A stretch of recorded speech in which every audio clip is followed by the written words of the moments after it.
we had to be sold on what we were selling. And I think once that clicked, it's like, oh, like these people really are excited about this, and we're excited to help them. Like, we're helping people. Next thing I know, we're in like a high-speed chase. They're behind us. Samera on the phone. I was like, he had called me, and he's like, they're chasing us. He's like, we're going like 100 miles an hour. So we've sold a few. We've sold, a couple on payments. We've sold a couple for cash, and we're talking 5-figure, checks. So that's Welcome back, everyone. Thank you so much for tuning in. This is the Mobile Home Investing Lessons Podcast, episode 23, and these two smiling people I have here with me, Jeremy and Samera. Thank you so much for being here. No problem at all. Thank you so much for having us. This is fun. This is cool. Okay, so this is the first time that we've got together on Skype, but we talk all the time. I mean, you're so busy, and on top, like this is really cool. We have a pretty in-depth talk today. This is just really a conversation, kind of about what's been going on, a little bit about your businesses. We have some really sort of in-depth stuff here. We're going to be talking, let's just dive into this because we're going to be talking about a lot of different topics today. But please tell everyone listening a little bit about your businesses, how long you've been here, or business, how long you've been doing this, and yeah, please, a little bit about both of you. Yeah, so we started investing in real estate probably a year and a half ago. We went to the Rich Dad, Poor Dad program, and we got really excited. I mean, I saw it on Facebook. I was just scrolling through Facebook. I saw that they were having a free seminar, and we went, and we were like, oh, we want to do this. It's something that we knew we wanted to be entrepreneurs. We knew we wanted to start our own business. So we went there. We kind of bounced around real estate for a while, couldn't really find a niche. I know we were... we did wholesaling, we did a fix and flip, we did a few different things, and then we ran into mobile homes. And so... Well, before that, the reason we ran into mobile homes because, we were making investments, but they were investments where we weren't really educated on them. Like Samera said, we bounced around. We did a flip, which should be wrapped up pretty soon, in the next week or so. Finally. Yeah. So back... Now that's something I don't mean to cut you off. That's something I really didn't know. So and that I might have just forgot. You've been doing this fix and fast turn on a single family residence for the past so many months now. Yeah, it's been like a year. Oh my God, it's been a journey. It was a fire damaged property, so when we got it, it was pretty much like a shell of itself. It didn't have a roof, didn't have doors, windows, and it took a few months just to get the permits that were required, approved by the city. Yeah, and it was on the market for like 6 months, and we were like, oh, please sell, like already, we were like really anxious about it, but it's closing now. So somebody put an offer and it's closing. So we were dealing with that, and then we met this person that we thought that he had our best interest in mind, and we invested into a property that turned out to be a lemon. We invested about $30,000 into the property, and come to find out, it was going into a foreclosure again. we were ups and downs. Yeah, mostly downs. Yeah, we were just jumping, kind of like taking risks and whatnot, and we wanted to get in the game, and we were tired of being on the bench, and we were just taking L's, man. We were taking some losses, and when she mentioned mobile homes, I thought it was great because I'm like, hey, we're in a kind of like a financial crisis right now, but I don't want to stop this momentum. I still want to keep doing. And I looked at, a ton of your videos and YouTubes, introduced Samera to you, and we liked the fact that it was, kind of like low risk. Yeah, and I mean, we put fix and flips in real estate take a lot of capital. Yeah. And mobile homes, it's like you can buy one for a couple $1,000s. We're like, wow, like you can, like, seriously, some of the mobile home deals we've done, we making the same profit that we did with the real estate deal that we had, the fix and flip, and it just doesn't make any sense. It's like, why would we even go back to that? So we started mobile homes probably 6 months ago, and we've been just kicking butt. I don't know. It's been awesome. We really like it. There's an abundance of mobile homes in Arizona. People come fire. So, and there's no one out here really. It just felt good to start to get some wins and finally find something to focus on. We've been making a lot of mistakes, as you know, but they haven't been mistakes that could wipe us out. It's been fun. So let's not recover. Let's talk about what you just went through. I mean, that's incredible. So for the past year, so there was 2 fix and flips, just kind of going back to that. I know we're not talking about mobile homes at the moment, but those 2 fix and flips, those were single family homes, right?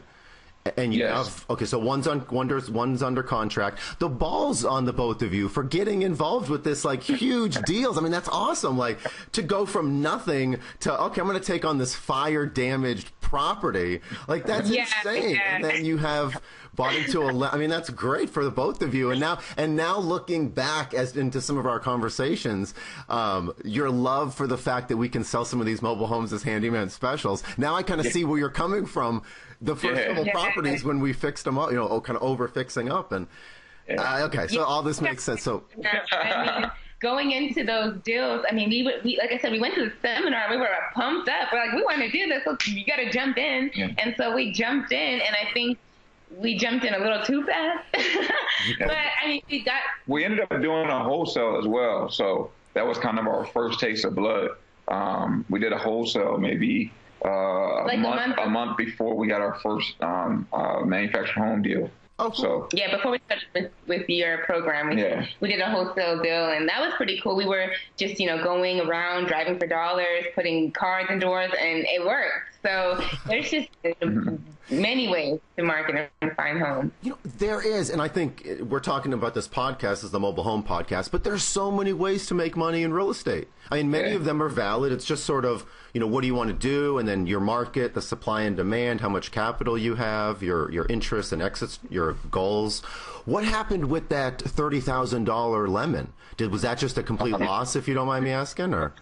We thought the guy was our mentor. So come to find out, long story short, he was pretty much taking advantage of us being so naive and green and ready to take action. So we ended up investing into a property, and it come to find out one of our friends went down to the courthouse. He's like, hey, that property that you invested in, it's a fix and flip, but it's on the foreclosure list. Pre-foreclosure list. Yeah. And so it was just so much drama. I mean, the guy was doing this to a lot of people, and he's still doing it. Yeah. So he's taking people's money and spending it on his personal endeavor, like personal stuff. It was just crazy. So around our time, there was like maybe 4 of us, and he got about $150,000 between everyone. And spending it on like vacations and stuff. It was extreme fraud. That was the herder. That one, mindset wise, was tough. It really affected our marriage because we didn't really trust each other at that point. We didn't know who to trust. Yeah, I mean, that was for us. Like that's a lot of money. I mean, for anybody, that's a lot of money. And we went through school and everything without student loans, and so having like put that much money into one property was like a blow, especially because we knew we were not going to make the money back. We were down mentally for a long time. So when we stumbled upon mobile homes, it's for me. I tell Samera all the time, like, man, this niche really saved my life because we were spiraling just downwards mentally. I was pretty much becoming a slave to the 9-to-5. Like, oh well, we have this debt now. It kind of killed my like desire to want to do more because we didn't really have the funding to really do what we really wanted. And we thought real estate was the only way. So we thought, well, we need, $20, $30, $40, $50,000 to do a deal, and we just gave it away, and it's gone now. And so when we heard about mobile homes, and we're like, wait, you can buy a house for a couple $1,000s with it? Like, I think we can make that happen. I think that can work. No, you can't. It's just a lie. It's just a joke. It's a myth. Listen to your attitudes, though. You're not victims about it. I would be, and you're probably a lot pissed off back then, but this person, clearly fraudulent, clearly malicious. I don't like blowing people, they're blowing their spots up, but do you mind saying this person's name so people listening to this podcast aren't taken advantage of? Or Yeah, his name is Richard Smart. Or at least he goes by the name of Richard Smart. I don't know if that's his real name. And he's still doing this. He's done this in Utah. He's done this in Florida. He's done this in Arizona. Last time I checked, he just did this to another young lady I don't know her name, but Richard Smart, and he seems to go around to different RIAs and prey on people that, you know, you go to the RIA and you say, hey, I'm looking for a mentor. If you're a mentor, you know, please contact me and whatnot. And he'll contact you and set you up for failure. So. Basically. That's really so dangerous. I mean, for the RIA, for the people, he's taking advantage of just vulturing people's hopes. Yeah. I mean, I remember when I was that excited. Yeah, you know, here, take, and you're too trusting. Just like when we're investors and we're too trusting with our tenant buyers. We think everyone's going to be the same, you know, exactly. Or have our... Okay, so those two. Okay, so then you found Mobile Home Investor, yeah, and then we met. Now, yeah. From that, so that actually does, for everyone listening, it's not going to make sense. But when you got started, Jeremy and Samera, you hit the ground running. I mean, just not even having to. Yeah, just follow directions, asked questions, reevaluate it. You know, we all did this together, but just kept taking action, and a little bit of. You know, finding the right parks in the beginning, because obviously, you know, we take a large approach and then you find the parks that you like to work with and go from there. Tell us, since mobile home investing, what sort of has been your results, or what have you found? Oh man, it's been amazing. We found that, you know, people do need these homes. We were able to find like what type of value we're truly bringing to parks, what type of value we're bringing to sellers, and what type of value we're bringing to buyers. We've been able to, when we first started, it took us a while to just get in the right mindset, to get our discipline good to go. And how long was a while? Yeah, I would say a couple months. Yeah, it was about 60 days where we were doing things, but we weren't. Taking a lot of action, but we didn't feel like we were making a ton of progress because we were putting in offers. We were still trying to figure out, I guess, I know for myself, I just still couldn't believe it, I guess. I'm like, I would give an offer for someone for $2,000 and I'd be like, oh, are you going to take, I didn't believe that they would actually take it. So I think it took us something to snap us out and give us the confidence to, putting enough offers, doing enough action. We were able to kind of snap into, okay, no, this is the real deal. We're actually helping people. They're in a situation. I think it took us a little bit to kind of get the flow of things. And then I would say around December of 2016, that's when things started to really pick up. Off. Yeah, and we started getting homes, and the past 2 months have been amazing. They've been awesome. We purchased, 6 homes in the past 30 days, yeah. 45 days. So it's definitely picked up. So we've sold a few. We've sold, a couple on payments. We've sold a couple for cash. And we're talking 5-figure, checks. So that's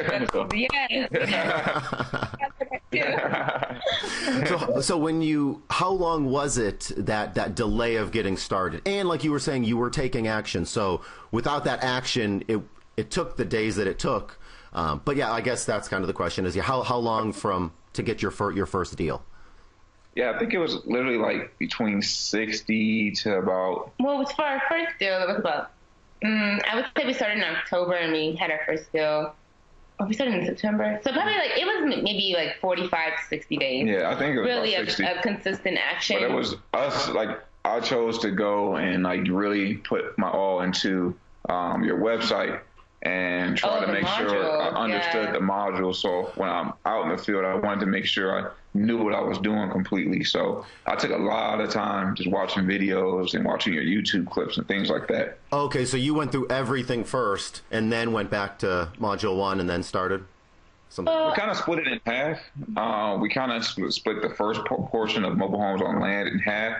So we ran through it, and then we ran through it again and kind of talked. Yeah, and I think we kind of went through one module, and then we would do what you told us to do at the end, and then we would look at this, and then it was a combination of the two. It was a combination of the two. I think we didn't really watch the last modules where it's about a buyer when we didn't even have a home. Yeah. So we kind of took it in pieces, but I think it was just when we first when we first started.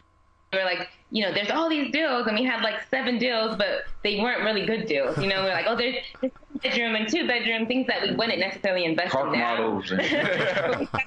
time we're like, oh, it's a mobile home, we'll invest in it. But it's wild to understand what was really going to make money, understanding the market here, what people would pay. I think it just took us a little bit to kind of, and then, like I said, getting the confidence to offer, not even a lowball offer. It's like, offer what we can pay for the house and feel confident, like, hey, we're still going to be helping you.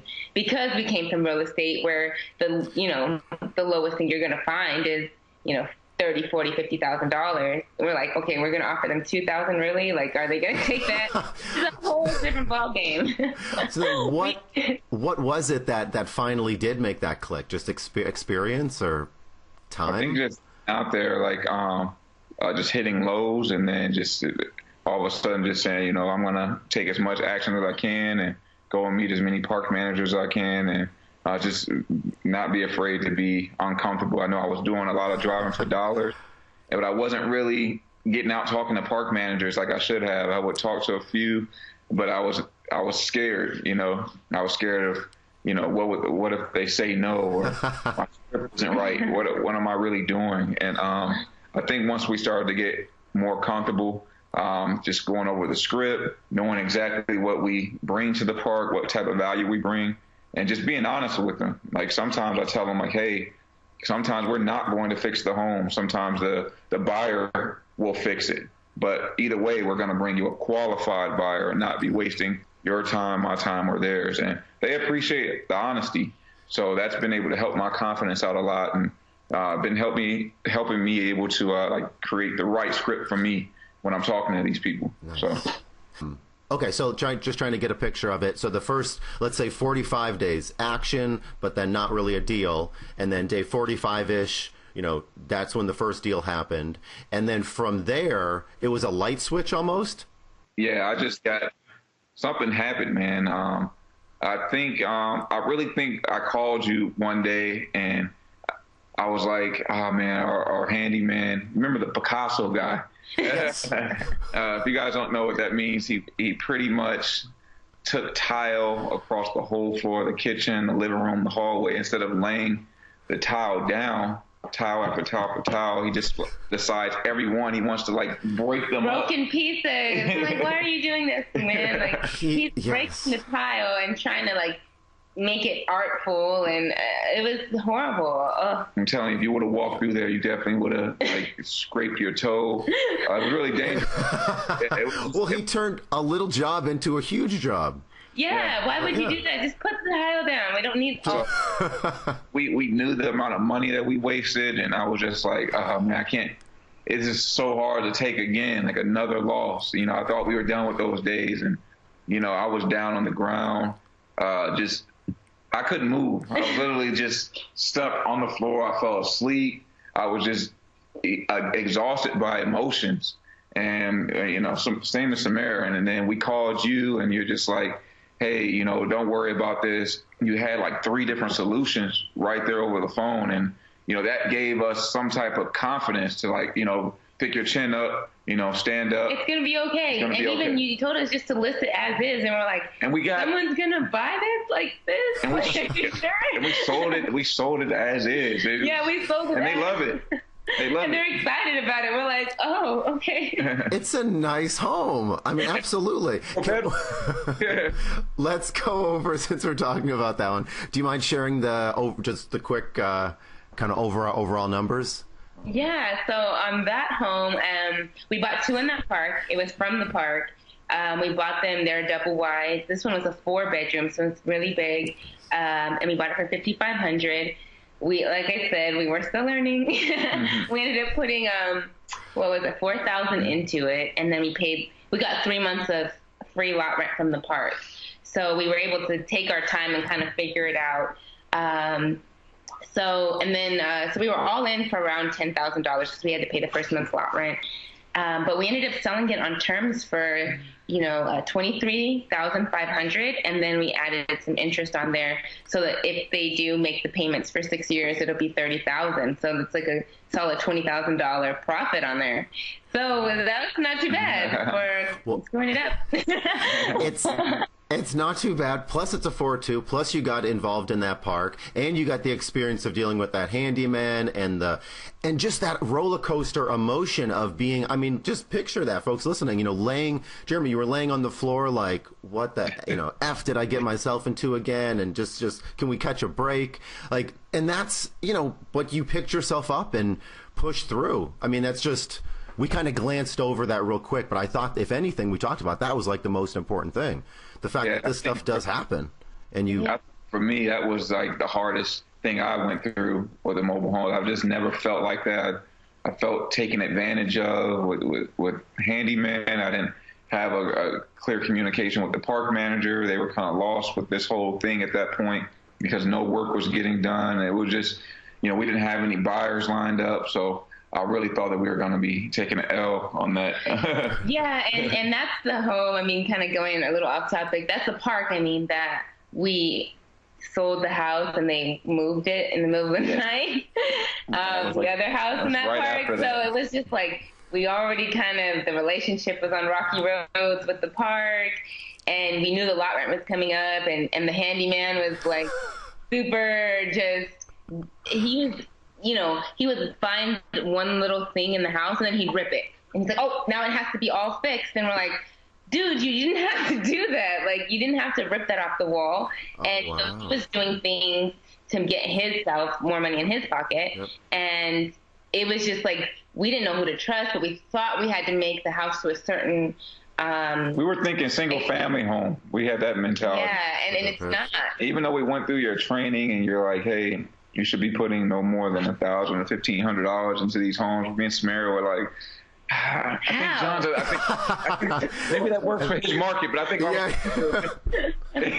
John's getting a little old, a little outdated. He doesn't know what he's talking about anymore. Like what year? Yeah, okay. This like, because when we would contract for a handyman, they'd be like, the quotes we would get were clearly over $2,000, $3,000, $4,000. We're like, where is he getting these numbers? Like, they need to spend all this money. And so it was. But now we see that. I'm glad we went through that because it taught us a valuable lesson. Like, many lessons.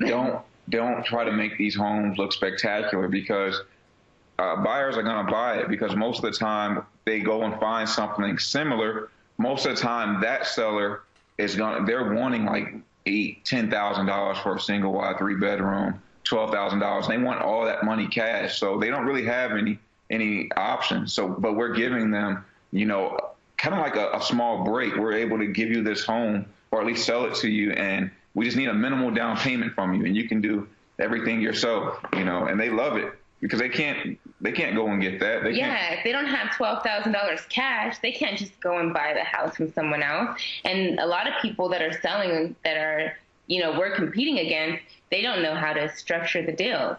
So they can't, so they they're just selling their house. This is just one, and they're not comfortable taking payments. And they don't understand, that people don't have people living in mobile homes typically don't have that kind of cash. Sometimes they do. And we found that we've sold a few for cash, and we're surprised about it, but a lot of times they don't. So we're actually providing a service, and I think that helps us helps us understand and kind of build momentum just by fully understanding that concept. You're in a major metro market, and for everyone listening, it's different depending on the market. You have to know who your buyers are and what they're looking for. When you're in a major metro market, you can sell the properties the way that you sell them because there's 1 million plus people, or 500,000 people plus or more. When you're in smaller towns, 100,000 people even, or less than that, there's differences. So you might have to fix the homes up a little bit more than what we do. But it's just, for the folks listening, I mainly say that. Going back to the handyman. Actually, I kind of have two questions. One about the handyman. Jeremy, what about the handyman? And this was the only, I guess, kind of where did you find him? Did he come with referrals? And did you ever spend a day with him to see how the work was done? Or how did... I'll let you answer this one. I found him on Craigslist. I think the problem was instead of just having him do one job, we had him doing like multiple jobs. We had him bidding out like multiple things as well as some of the things that he told us that needed to be fixed in order to sell the home. We're just being so naive and green. We're just agreeing with it. I did spend a day with him. And, man, this guy almost got me killed, man. Like, we actually went out to Tucson to kind of, you know, he said he's from Tucson. You know, he used to live there. He did a lot of like rehabs and whatnot on manufactured homes in Tucson. So I'm like, hey, let's go check out the area. You know, talking about expanding. Let's make it happen. And we're sitting in his car in one area, and some van just comes speeding towards us. Like, and there's like 5 people in there with guns. And next thing I know, we're in like a high-speed chase. They're behind us. Samara on the phone. He had called me, and he's like, they're chasing us. He's like, we're going like 100 miles an hour, running from these guys that are chasing them. Yeah. I was like, get out of there. What? What happened? Oh my gosh. How did I not hear about this? What are you two up to? Don't get in the car and drive around with people you don't really know, because it seems like that handyman was pretty shady. He might have done that to a few other people. And you were just happened to be in the car with him. Yeah. So that's a little bit off. Oh my God. No. Wow. The mobile home stories are crazy. That's nothing to say to that. Okay, so you're not using him anymore. He was, outside of that, you know, I did spend some time with him on some of the jobs, and it was just so much. He was constantly calling me. I'm thinking at least 30 to 40 times a day. It was just extremely difficult to, you know, focus on talking to park managers, focus on putting out bandit signs, focus on my modules and building relationships when he was calling me 3-4 times an hour, you know, throughout the day. Oh, these weren't quick conversations either. They were a conversation we'd have to have. I'd have to. Jay, this is broken and this is broken and this is what I'm gonna do, and I put this in. Like, it was like so much to try to focus when his energy was just. I went from a mobile home investor to a project manager, honestly. Yeah, and that wasn't what we wanted to do. That was not the goal. That's and let me know if you agree with this or not, but the more, I guess, just the older I get, the more I keep my eyes wide open when I first meet people, because it's like all those little nuances that we overlook, they don't go away. Like if you first meeting someone and they're acting some way, or you get this feeling, it's like you just met them in 90 seconds or 5 minutes, and like you get these feelings. That's a clear indication of not just handymen, but your tenant buyers, or dealing with realtors or other. It's just people are people, and they're all sorts of different personalities. But right. Great. Wow. Okay. So if you can talk about for maybe 90 seconds, and I know there's so many things we have to talk about still, but if we could go back to that, because you talked about it, and for people listening, it's going to be a little curious, but the fact that somebody moved a home out in the middle of the night, or somebody moved a home out in that park, what was that about? Or what's the... So we had homes in the park. The first one this was the second one, the one that we were talking about, the 4-bedroom. The other one was a 3-bedroom. It was a double wide. It was really nice. We had another different handyman go and fix it up. We were just anxious to sell it. This was maybe the first or second home that we've ever purchased. So we were like, okay, let's get it sold. We really want to make some money. We had put I think we put more repairs and more money into it than we should have. So I think we bought that one. We bought both of the homes for $11,000, so each one was $5,500.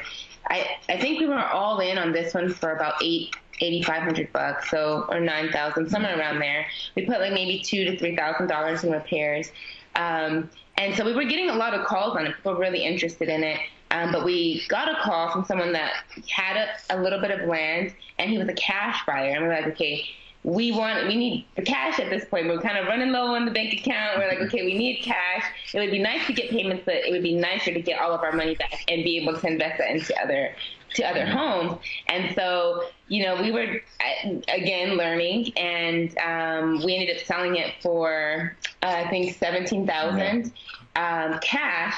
But he told us that he wanted to move it out of the park. So we thought, okay, well, we just have to pay back the 3 months of lot rent that we got for free, and he can move it out of the park. Come to find out, you have to pay 12 months of lot rent. And so it was just a big misunderstanding. We made that mistake because we sold it over the weekend and the park wasn't open. And so we couldn't really talk to the park manager, but we transferred the title into their name and took the money and everything. So the deal was done.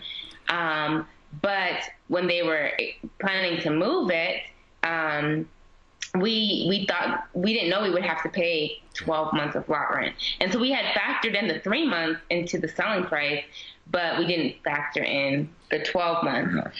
So it was just drama because the park didn't want the home to be moved until that 12 months of lot rent was paid. And the people weren't being very understanding. They brought in actually the same handyman. He knew his cousin or somebody would move mobile homes. We had connected him to them and we were on good terms. And so he had it kind of out for us because we had fired him at that point.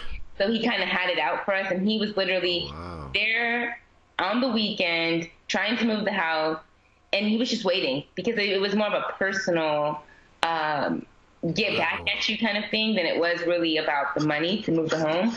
So it was a lot of drama. Those two houses were big learning lessons for us. We did end up paying the park rent, the 12 months. So we didn't make much on that house. But we didn't lose anything. We took those lessons and just gonna use those lessons in the future and not do it again. Yeah. Yeah. Now the 12-month thing, that was because the park had given you a discount on the home, so they were saying, or how did that? I think it was because they had the bill of sale. The bill of sale on the back of the home had to stay in the. So we were looking at storage. Stay in the park. We looked at a lot of agreements, but on the bottom of the bill of sale, which we didn't look at, said you have to keep the park in the home in the park for at least 12 months, and then you can move it. Okay. And if you move it before 12 months, then you'd have to pay the full 12 months. We didn't know that. And so that was a big lesson for us. We did everything over the weekend at the third party DMV or MBD, and we didn't know. We didn't know what we didn't know. And then like, okay, so they're going to move the home out of the park. We called the park manager. She's like, oh, that's not going to work. Like, you're going to have to pay us for 12 months of lot rent. So that was definitely, now we don't move home. That's something we tell people. We don't do that. So that was those. Okay, so a few not the best experiences getting started with handymen, with moving, but they were all still profitable. Yeah. And you did learn. Okay. Yeah, they're all profitable, and now we're doing deals. We're doing something completely different. We're able to get our investment back from the deposit. We're able to, we're doing it the right way, I feel like. The way we were doing it. And I think it took us stumbling and falling a few times to really pick up that momentum and for things to start clicking for us. Like, when we couldn't finish the house, the 4-bedroom, we were like, okay, we'll sell it as is. And that gave us confidence that, hey, you can sell homes that are not in perfect condition. We had to go through that to really understand that concept. Well said. Almost trying to push yourself to, I mean, in hindsight, I guess that's kind of a bad way to say it, but just to fail.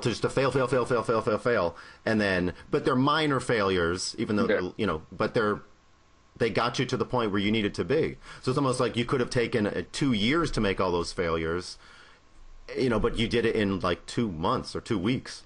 So, yeah. I mean, I think that's sort of, you kind of had to do that. Like, we either learn from other people or we learn from doing our own stuff, or a combination of both usually. But you obviously made the mistakes, and seeing what is working in your area, what's not working in your area. That's awesome. So the parks, so of all the, I guess, how many deals are you currently working on right now? Or how many homes you currently, in your portfolio now? And then I'm curious, how many parks are you actually involved within as well? Right now, as far as deals that we're actually working on, we have one in where we have a solid relationship with the park managers there. That one's it's in between Phoenix and Tucson, so there's not a lot of buyers that are just eager to buy, like Phoenix or Tucson. So they're kind of helping us out, starting to pick up traffic with that home. And then we have 2 other homes that are going to be coming on the market here at the end of this month that we actually acquired this month. We put down a down payment. We actually took over the title, and upon their move out at the end of the month, we'll pay the second half of that down payment. And one of them we actually got with financing. The guy was able to, take payments, which was cool, because that was the first time that we did that and opened up for that. And then the other one, it was pretty cool because this lady, she called us around Christmas. She was looking for $12,000. I factored in all the repairs we would have to do, holding costs and whatnot from the lot rent. And I told her, hey, the best we can do is $3,000. She actually ended up calling us back a few weeks ago, like, hey, is that offer still available? I can't do this on my own. My health is declining, and I really need the money. So, we were able to make that deal happen as well. So so we have, we've done to date, I think 8 different, we've purchased 8 homes, and I think we've sold 5 of them. So, like I said, things really started to pick up right around like Christmas time. That's when things started to and it was a slower season when we started November, December. I feel like as soon as like tax season hit, things have definitely picked up a lot. Like the past 3 months, it's just been crazy. The coming months are going to be good too. School gets out, and then summer and even fall's okay. Hello. So I don't know if you said this. How many parks then are you actually inside of? 1, 2, 3, 4. There's about 4 parks right now. 5. Okay, good. Yeah, spread. That's awesome. Heck yeah. I love. This is something that I don't know if I've ever articulated, but or in a podcast, but there's certain milestones, and those are 2 of them that I really enjoy seeing the kind of the light bulb when I work with people, and it's 2 of them are what you just said. It's where a seller is calling you back, and that woman whose health is declining. Obviously, we don't want her health to decline. We don't want her to be in that shape or need to sell or be in a financial burden, but she obviously is in whatever situation she's in, and she's tried to sell, and clearly the market isn't, nobody wants to buy it for whatever price she wants to sell it for, or for $4 or $5 grand apparently, because if she could have sold it for more. The point I'm making is there's a couple different milestones I like to get through. One is when one is when the seller calls you back. She was asking 12. She was so firm on 12, right? Right. Back in the day when you made that offer. No, thank you, Jeremy. Like, you're a good guy, but I'm pretty sure I know what I'm doing. And then they call you back like 2 months later, or, months later. It's like, hey, is that offer still there? So it just kind of validates the fact, both of you, and the fact these offers that we're making. Yeah. So that's one thing. And, that's what it was. It was the seller financing. Yeah, that's somebody did that. That was incredible. Like, I feel like end up when we get a buyer for the home, it's really not going to be any money of our own after it's done. And that opened up my eyes. I'm like, wow, this is you incredible. You can really do that? This is legal. That was definitely the second milestone. Yeah, where you're setting up owner financing with sellers. The fact that where these homes can pay for themselves. Yeah. Just the words you're using, you're shuffling around paperwork, and you're buying this with such little money out of pocket. Yeah. And then you're selling it, and it's paying for itself, and everyone's happy. Yeah. The seller's happy. Yeah. You're obviously thrilled. The buyers are happy, and you're like, this works. Yeah, it works. I remember calling you about it, and I knew giving him the amount of money that he wanted at the time, giving it all up front just didn't make sense because some of the small work that was needed. But when you threw out that option, and I threw it back to him, and his response was like, yeah, that makes perfect sense. That's a great deal. And I threw out a couple different options. And he said, yeah, they both work. Just his response alone let me know that that's something that we have to start implementing in some of our offers. We have to start doing that. It just makes sense. I'm excited about it. Yeah, no, that's awesome. So you mean the payment offer? That's something that you need to keep implementing. Yeah, I think we kind of got stuck on the cash offer because we're like, okay, we don't want to deal with the payments. But once we realized how beneficial that could be. Because a lot of people shut it down initially. Yep. We had gone through a lot of offers, and we're like, "Are you interested in taking payments?" But I think it was how we asked them. They're like, "No." You know? I think for me it was, okay, we're giving him this small amount down now, but essentially, the new buyer is the one paying him. Yeah. You know, Yes. because we're going to get our deposit and we're going to make our money back. But those 3 payments that we have to make them, really, we're just taking the payments the buyer is paying anyway and going them straight to him. And it sucks that we have to wait 90 days before we start to really see our cash flow. But still, I'd rather wait than use my own money. So Yeah. Exactly. I mean, plus I think that's kind of cool. Like the fact that you did, it's like some ninja move that you could not use your own money. And, you know, we're not magicians. It's like, this is just really cool to do that. And we can make the seller a higher priced offer. And for the folks listening, you know, and we know this, of course, but it's like, how, you know, what right do I have to say, to think that I know what's best for the seller? You know, if they might want their higher priced offer, like, I don't really care how you give it to me, but just I can't sleep without getting at least $9,000. Like, I just don't want to rationalize it to myself that I took less than $9,000 for this home. So when we give them an option, and even telling them the payment offer or balloon offer, it's like we're saying, you know, your home, you know, we're saying it's worth this. Like, we can pay you this, but here's how we have to give it to you. And so even just making that offer, and I know you know this, but it validates a price. It's like we're not trying to nickel and dime you. For cash, we have to give you this. But if you're willing to wait, you know, we're saying your home is worth pretty close to what you're asking, you know. So It just kind of validates and justifies the price with regards to cash. Absolutely. You know, so even if you know that they can't take payments, you know, there's a purpose for making payments or making the offer. So Absolutely. Excellent. The confidence that you have and that's just night and day. I wish we would have did, a recording when you first got started, and just the attitude. I guess that's what it is, and the confidence is the only thing that's changed. Because I certainly hear it. I remember I was afraid to even call you, you know, because Samera still works full time, and one of the short-term goals is to transition her from full-time and her job to full-time in our business. So a lot of it was me calling her while she's at work, asking questions instead of calling you. So I think nowadays, as you can tell, I don't really care anymore. No. John told me to call him. I'm going to call him. And now I think it's cool because I'm sure when you hear these questions, it's not like the same type of question I was asking before. Hey, Josh, that's a good deal. Can you check out these pictures? They're actually like questions where you can tell, okay, they're starting to grow a little bit. I think that's pretty cool for you to experience. Absolutely. Plus, I kind of want you to call me more. I'm like, wait, Jeremy, which deal is this? I can't keep up. Like, did I go right? It's definitely picked up. And like you said, the confidence, I think it just took a couple light bulbs to turn on for us to kind of see the whole picture. I think we just kind of jumped into it, and I think that's the best way to do it because you're going to learn. But we were just out there. We were just out there driving and calling and throwing offers out there, like tons of offers. We didn't know what we were doing. We were just doing it.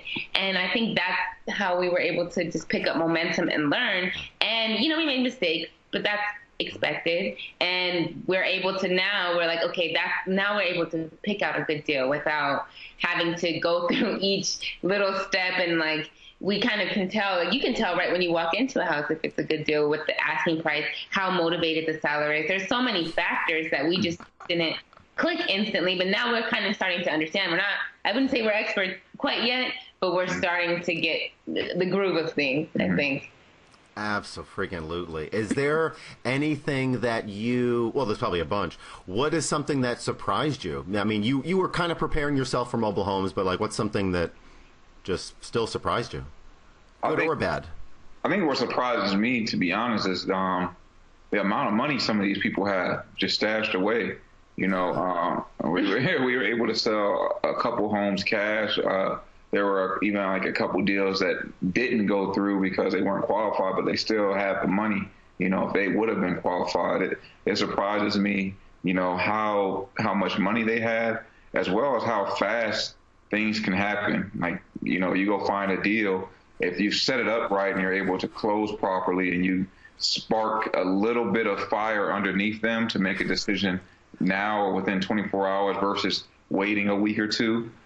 Things can happen pretty fast. So compared to the real estate side, where things can happen fast, but typically they're a lot more slower because there's a lot more paperwork involved. Title agencies and all of that. And I think one thing that surprised me is the demand for these homes. I mean, the 4-bedroom, we've gotten hundreds of calls, hundreds. I'm not even lying. We have like 50, 60 calls, we're still getting calls a week on these homes. So it's like, I never, like, before we started investing in mobile homes, I didn't even notice them. Like, that wasn't something that was on my mind, but I've never lived in a mobile home. So it was nothing that I would ever think about. But now it's like, wow, people, this is what they do. People want to live in these homes. And like, this is something that's important to them. Yeah, that blew my mind. And then the fact that you can demand whatever type of deposit you want. Okay, we had to pay an extra $100 for this. I'm going to put that $100 into the deposit and get it back, and they'll pay it. They'll pay it. I think we were talking to you a while ago when we first started doing deals. You're like, how much are you charging for deposit? You're like, I'm like, $1,000 or $1,500. You're like, you should be trying to get between $3,000 to $5,000 for some of these homes, depending on the size and the condition of it. And when that clicked, we were finally like, oh man, these people got a lot of money. They don't mind paying that deposit. And if you value your home at a certain level, they will value it at that level. It's how much the marketplace is willing to pay for it. And I think we were like, knowing what we paid for it, we weren't able to, I don't know, we just didn't think that that wasn't clicking for us, that people will pay a good deposit because everything else in the marketplace is 15, 16,000, I think it came down to we weren't completely sold on what we were selling. Oh, wow. The biggest thing, I think, once we were finally able to be sold ourselves, we were able to see that, like Samera said, there is a lot of value for these things. People do need these homes. There is a need. We've gone to like hundreds of homes, and we know that people, for the most part, I would say 90% of them, when they're selling, they really just want cash. Yeah. From what my experience is. So the amount of value that we're bringing to them and the need, we're fulfilling that need. It's crazy. It's incredible. You're right. The more that, well, not the more. When I got started, I kind of wrestled with, what we were doing or, why an investor is needed. Versus like, why can't just the buyers and the sellers kind of connect themselves and, work themselves out? And that's a whole nother question. But when we're dealing with both of these sides of the buyers and sellers, ultimately these sellers and buyers are not going to do something if it doesn't make financial sense to them.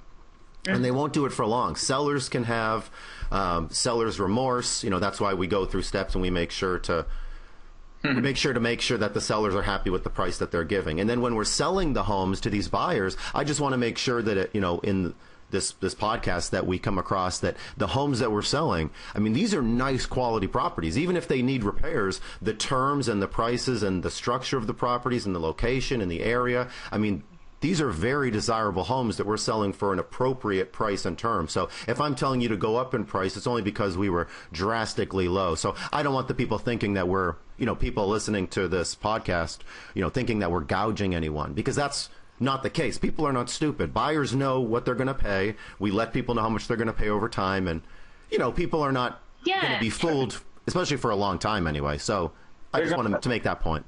I mean, when you think about it, like our 4-bedroom, we know if they go and get a 3-bedroom apartment, how much money they're going to be losing. That's when you're getting gouged because you're throwing the money away. Like you're getting nothing out of it. You're right. You just throwing your money to an apartment. Yeah, less space, less privacy. And so people are excited that they can own their own home, that they can pay, in payments. It's less than the market rent in the area. Like a 4-bedroom, I think in that area would be over $1,000 a month easily. That's like on the low end. We were able to sell that $850, $875 a month. That's very reasonable for someone that needs the space and has kids and they want their own like privacy. So we, like Jeremy said, we had to be sold on what we were selling.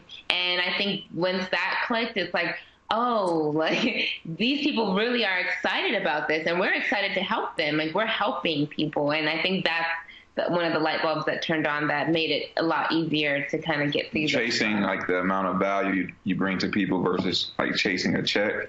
I think that switch kind of helped us a lot. Great way to say that. Yeah, and actually thinking back to some other people, I'm thinking that's an issue that they're having. That might be, if you're not from mobile home investing, I mean, correct me if I'm wrong here, but that might be just a natural part of this. Like, how do you know if you're not from mobile homes or you never were raised in one, or you don't understand maybe the mindset of, I can own a house, like with payments, I can own a house, like the value that we really are giving to people. Maybe it's just a natural process. Like, how would you know that without actually doing it? Like, yeah, you have to do it. What you've gone through, yeah. So you have to go through some ups and downs to really understand and appreciate the amount of value you bring to everyone. Even the park managers, talking to them, like, the confidence is high enough to speak to them because, hey, we know we have legitimate buyers. We know when we put a home in the market, especially if it's a double wide 3-bedroom, we know the amount of calls we're going to get and the amount of qualified people we're going to get. So you just go with confidence, and now you're able to say, oh, we've done this many homes in this amount of time. There's a certain respect level that, they give to you as well. So it's just been pretty cool. Definitely. And this is just the start. What are your goals for this year? I mean, kind of. Yeah. What are your goals for this year? Our goals when we came into the year, we pretty much said we wanted to attain 2 properties a month, keeping one on cash flow, and then one we want to sell for cash, just to be assured that we have cash available on hand to continue to do marketing, continue to purchase more homes, and just run our businesses each and every day. But short term, we're looking to expand into. Yeah. So I'm thinking we're going to be looking at doing 3 homes per month for the rest of the year. Yeah, and just expand out into Arizona. There's an abundance of mobile homes in the other cities in Arizona, and so it's like, why not? It's like they're there for us. What we're trying to do now is trying to systemize our business. There's only so much that I can do in a day. There's only so much you can do in a day.